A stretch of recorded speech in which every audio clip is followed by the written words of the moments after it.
Hello, আসসালামু আলাইকুম। Travel with মিশোর আরেকটা নতুন ভিডিওতে আপনাদের সবাইকে স্বাগতম জানাচ্ছি। তো বাইরের পরিস্থিতি তো দেখতেই পাচ্ছেন। আমরা যারা দক্ষিণাঞ্চলের মানুষ তারা তো আসলেই এখন খুবই ভয়তে আছি।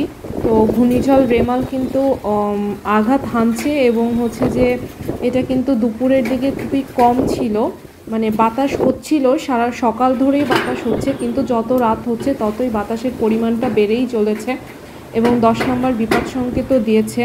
তো আসলে জানি না কি হবে, তো আপনাদেরকে জাস্ট একটু শেয়ার করতেছি। দেখেন বাইরের পরিস্থিতিটা কতটাই খারাপ।